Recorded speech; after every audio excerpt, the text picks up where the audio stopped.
Welcome everyone to the Epic Truth Channel. So glad to have you here today. Today we're going to talk about scientific astrology. What is scientific astrology? What's the power that lies behind it? And how does it correlate with science and astronomy?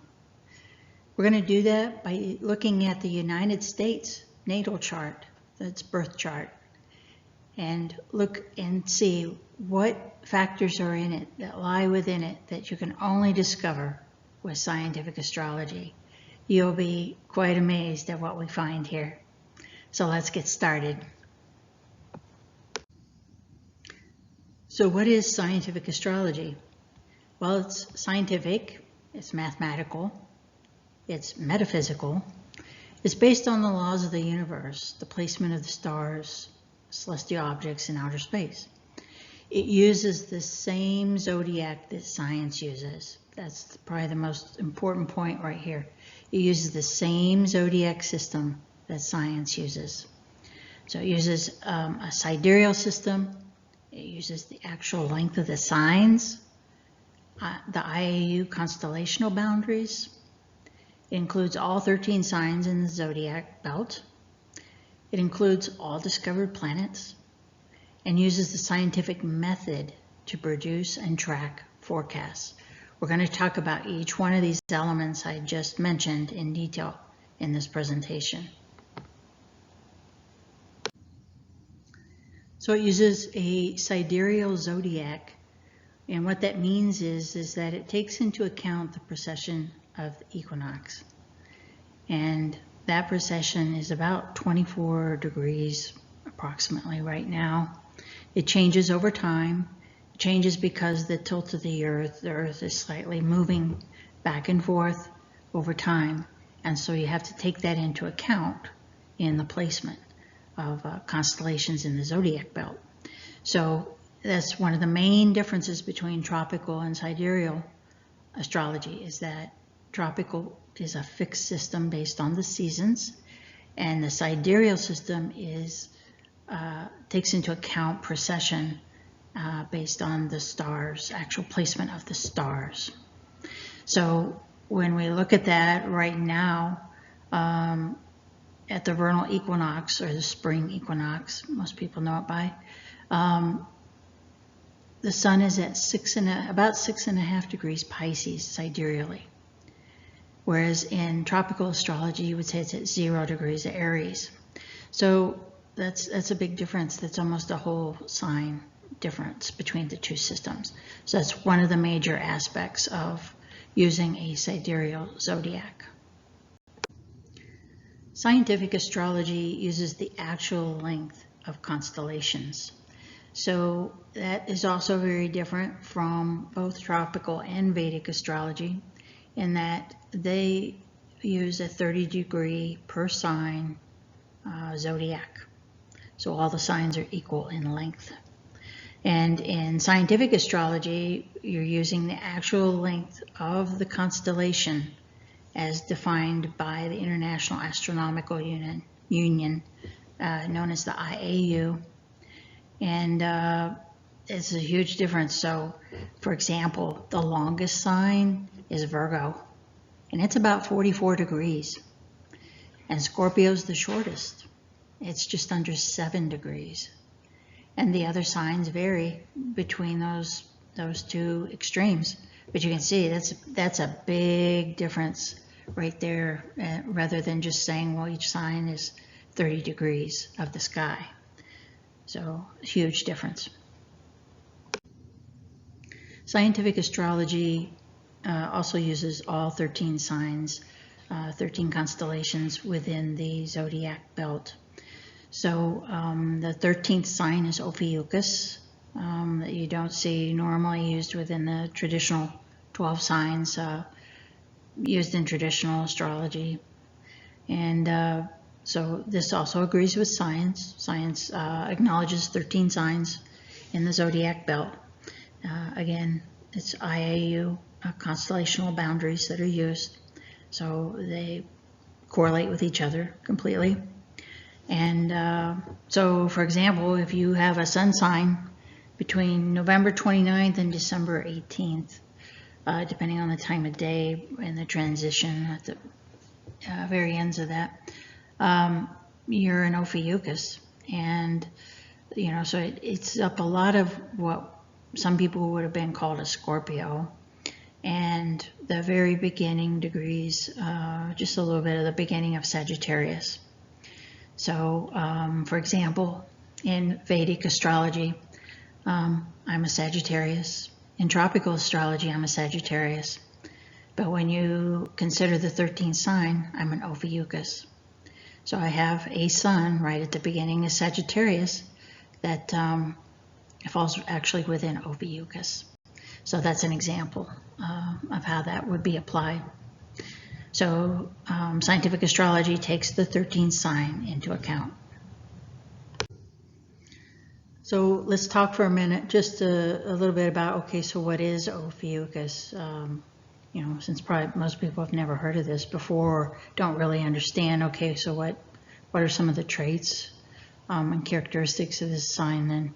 So you're pulling that out of Scorpio and Sagittarius, so a lot of the traits that kind of got aligned with those two signs are actually within the sign of Ophiuchus, and they're different from Scorpio and Sagittarius. So by putting in the 13th sign, you're actually isolating that sign as these are the characteristics of that sign, instead of them being more merged into a 12 sign system between Scorpio and Sagittarius. So the constellational symbol of Ophiuchus, and this goes way back to Sumer, some of the earliest recorded civilization documents note Ophiuchus. It was a goddess woman figure that was holding a serpent with her two outstretched arms, and called the serpent bearer. That's another name for the sign. So serpents in ancient times, they weren't seen as negative or evil. That's kind of something that religion developed later on as representative of serpent, but originally it was representative of sacred knowledge, truth, and enlightenment. So people who are Ophiuchus are always out there looking for the truth, and want to evolve and help humanity evolve, and always learning, a lifelong learner. The woman holding the snake is coiled in her arms, and it represents somebody who has control over the Kundalini force. That is the ideal Ophiuchus, right? Most of us are still trying to get to that point. We're not perfected yet, but that's just like the DNA in your body, or if you've taken some type of spiritual yoga, like Kriya Yoga or something like that. You're moving the energy, they call it, the Kundalini energy, up through your spine into the more spiritual chakras in your body. Instead of using it at the base chakra levels, you're trying to move that energy up into more of these spiritual chakras to achieve enlightenment. I mean, that's what that spiritual yoga is all about. So this is in the same way. Notice that the serpent is intertwined in her arms. So it's just like the, intertwined DNA strands in your body, or just like the Kundalini nervous system that goes up your spine that you're trying to activate in spiritual types of yoga. The balance of the positive and negative. We live in a world of duality. So it's about trying to learn balance and to try to raise the energy level up to, the highest evolutionary point that you can. Ophiuchus is associated with medicine and healing, spirituality, meditation, yoga, being a spiritual teacher or leader. So it's, self-mastery, either at the physical, mental, or spiritual level. You're trying to attain the highest evolutionary state that you can. in this given life. Ophiuchus is also the 13th sign, so it's represented by the number 13, which is the number of the goddess. So even, that's represented in a lot of things. It's just you don't see it, unless you're aware of the symbology. Like the letter M in the English language, it's in the letter position of 13. It's Mother. It's Mary Magdalene, the M, Mother Mary. So, the letter M is very representative of the number 13. And so there is a symbology throughout the culture related to the number 13. But it's the number of the goddess, the number of woman. And it also represents the moon cycles, which was also considered feminine. There's 13 moon cycles in a year. Perfect, the same length, each one of them. So you don't have to adjust the calendar at all if you're using a moon-based system versus a solar-based calendar where you have to have leap years in the Julian calendar, and it's just not a very accurate calendar system in my opinion. So, but a moon calendar, you never have to adjust it. There's 13 equal months in a year. So that makes it that there's 13 months, and especially in Celtic astrology, they get into each month represented, a sign, and they use 13 signs. So again, there's an ancient system that used 13 signs, not 12. Scientific astrology also uses all discovered planets. So it uses Uranus, Neptune, and Pluto. Those have all been discovered, 1781, 1846, 1930, but they're acknowledged by science. And so we use the same planetary bodies as science does.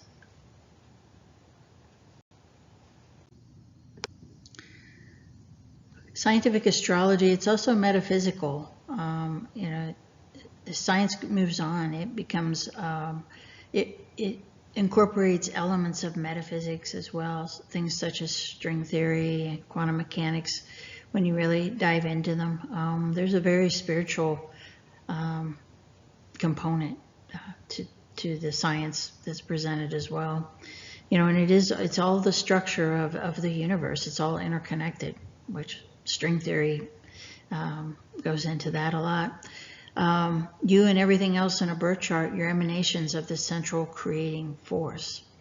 And creation is always happening. It's always evolving. So astrology as well should always evolve, right? It never stays static. Swami Sri Yukteswar, he was the guru of Paramahansa Yogananda. He wrote the autobiography of a yogi. You might be familiar with that book. It's very popular, sold millions of copies. A spirituality book. But he quoted in there, he said, "A child is born on that day and at that hour when the celestial rays are in mathematical harmony with his individual karma, revealing his unalterable past and its probable future, created by its own actions in the first place." So there's, a perfect definition. I think he has one of the best definitions of all of how science, the physics of science and metaphysics are interrelated. And I think as time goes on, the reunification of astrology with science and astronomy, it will really, really, really happen when science can begin to measure the cosmic rays that he's talking about here, the celestial rays, and be able to mathematically understand them, as he says in here, mathematical harmony with his individual karma. So that will start to interconnect all the different energies in the universe, and they'll be able to measure them. Science needs to measure things. And so once that happens, once they can start to measure some of the cosmic rays, celestial rays that define, what influences constellations have on people, why they have a certain influence, planets, why they have a certain influence, other factors in astrology. It's because of the cosmic rays and their impact on you physically, and that you're interwoven and interconnected with the whole system all the way up and through the universe. It's in harmony with your individual karma. So you are you because of the choices you've made in many, many lifetimes, and you'll make more choices in the future. And so you just keep evolving along your energy path that's unique to you and the stars. And that's what makes your birth chart unique, because nobody has the exact birth chart. You do. Nobody. So it's in total alignment with what Swami Sri Yukteswar is saying here. Scientific astrology conforms to the cosmic universal laws, just like really everything else in the universe does. So an example, that's like the law of rhythm, which is basically the law of cycles. And we're going to get into scientific astrology and a lot of cycle analysis. I love to do cycle analysis. So it's a very powerful tool. So I'll be demonstrating that in some of my other videos. Being in harmony with the cosmic leads to good karma. Helps you achieve your destiny, because then you can, be in alignment with the energies that are going on. And how do you positively work with that energy instead of, seeing bad things happen, or, how do you neutralize that bad energy and create something good that helps you achieve your destiny and apply good energy into the world and into humanity and to your own soul ascension. Okay, so now we're going to look at the United States chart and the scientific astrology approach. So what I have here to start with is Zodiac 13 chart compared to a tropical chart. And so the Zodiac 13 chart is the scientific astrology chart that we've just been talking about, the characteristics of. So what I'd like you to notice here is, you notice like the sign of Virgo in the Zodiac 13 chart, sorry, it's 44 degrees long. You can see how long it is here. And you have different lengths for these different signs. You can see Scorpio, it's just under 7 degrees. So you see it's very, very small. And that most of what was Scorpio is eaten up by Ophiuchus and a little bit of the first part of Sagittarius. So, some signs are shorter. Cancer's fairly short here. Aquarius is fairly short. So Sagittarius is long. Taurus is fairly long here. See, that differs from the tropical 30, split it by 30 degrees. Each sign, you see each sign's 30 degrees, 30 degrees, 30 degrees, 30 degrees, 30 degrees. It's all just laid out that way and is equal, as opposed to the Zodiac 13, which actually uses the length of each zodiac sign. Okay, so, and that's what I have here, and also 12 signs are used here. So you can see it goes from Virgo to Scorpio to Sagittarius. There is no Ophiuchus here. See, the Scorpio is much, much longer. So there's those differences that we were talking about earlier. Right there, you can see them in the chart. And so what I want you to notice here, the U.S. Sibley chart is what I used, which is the pretty standard chart for the United States. July 4th, 1776, Philadelphia, Pennsylvania, at 5:10 p.m. was when the document was finalized, signed, and declared. Okay, so that's the Declaration of Independence. I think I said that. Okay, so you can see that the United States chart, yes, indeed, Ophiuchus does play an important role because its ascendant is in Ophiuchus. See over here, it's in Sagittarius. So you can see a big difference right here. So the ascendant is, the simplest way to describe it. We're not going to get into a full chart reading here, but it's the outward personality. It's what you project outward of yourself, as opposed to the sun, which is your basic, really intrinsic person that you are, is your sun sign. So the sun would be in Gemini here. And you can see tropical, there's big differences. Sun's in Cancer. So the sun, Jupiter, and Venus are all in Gemini in the Zodiac 13 chart. In the tropical chart, they're in Cancer.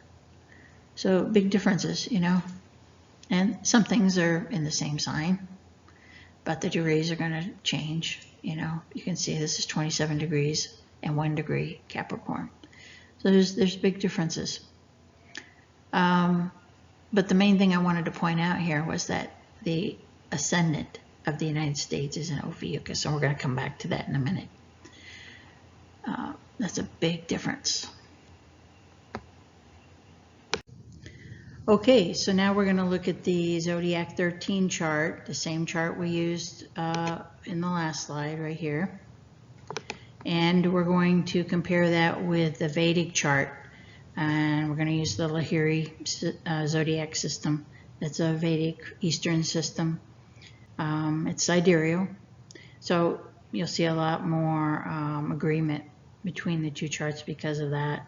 But Vedic still uses 30-degree constellational boundaries and 12 zodiac signs.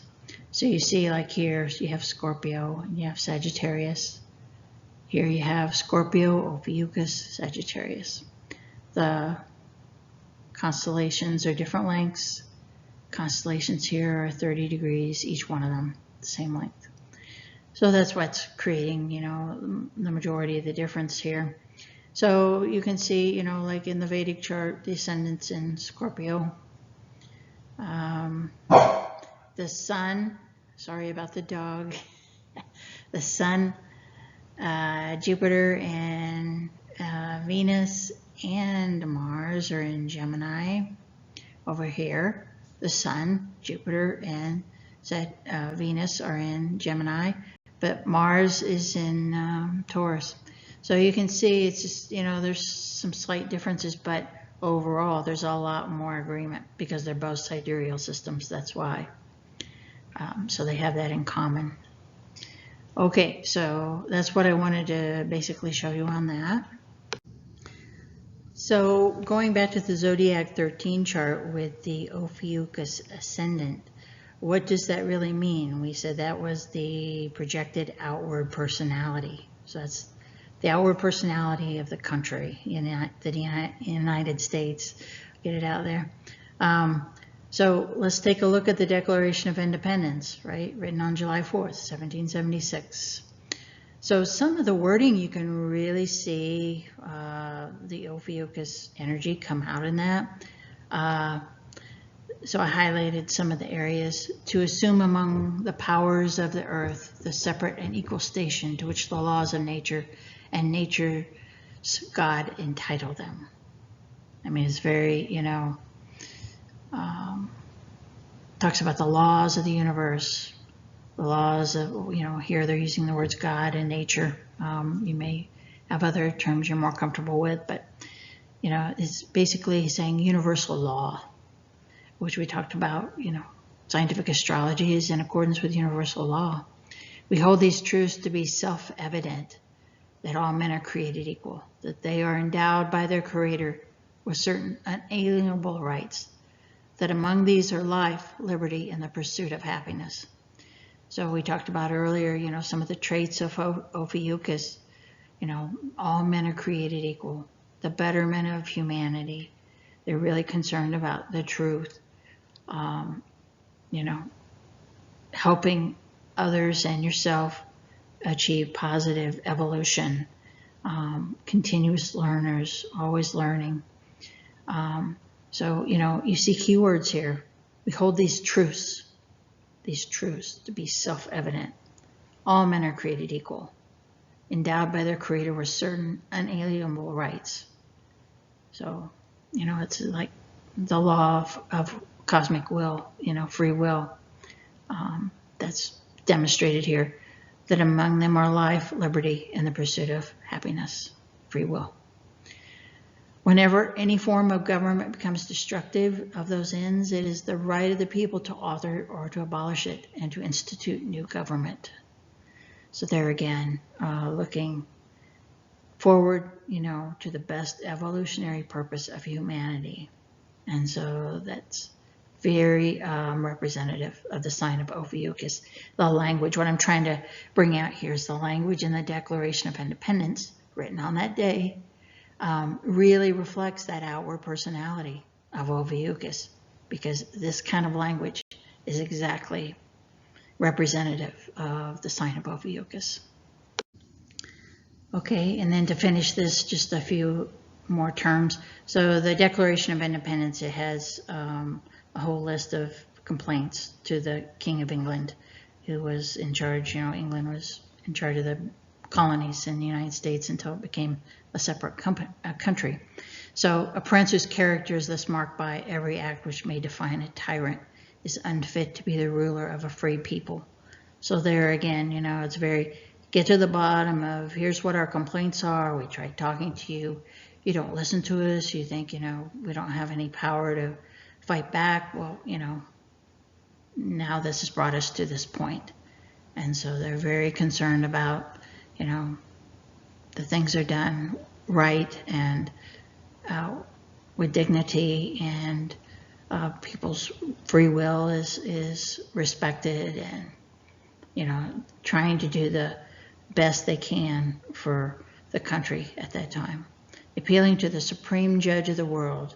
So very, universal law oriented. These united colonies are and of right ought to be free and independent states. There again, you see the word freedom, free will, very important term for Ophiuchus. Because if you don't have free will, you don't have the ability to experience your evolution. If you're being told what to do, when to go somewhere, what you can and can't do, your life is fixed, you can only do these roles, etc., etc. You don't have free will, and you're not able to live out your destiny, your evolution, because you're being held back by some force of some kind. So that's very important to Ophiuchus. Free will is very important. With a firm reliance on the protection of divine providence. So again, universal creation, universal law, we mutually pledge to each other our lives, our fortunes, and our sacred honor. So there again, it's very positive, forward-looking, really concerned about the positive advancement of humanity as well as positive evolution for self. Okay, so I think that wraps it up for this presentation. Try to keep it under 30 minutes. The role of scientific astrology, just to kind of summarize, is to align astrology with science and astronomy, and to try to work forward with that basis, and to use scientific methodologies. And that's really the way to prove scientifically that astrology works. They want to see, data. So astrologers really need to start collecting data and doing things like psychoanalysis, which we will get into very deeply in these next series of presentations. And of course, to provide accurate and awesome forecasts for you, because we want you to be able to have the information and use it, and use it for the positive good, like we said earlier. And how do you neutralize some of these negative things that are going on? So anyway, we'll get more into forecasts in some of the next videos, and I think you're going to find, very useful, and really shows the relationship of how the universe is all one big system, and that things happen on a very cyclic and predictable basis. And I think you're going to be amazed with some of the forecasts coming up soon. So until next time, have a great one. Bye-bye.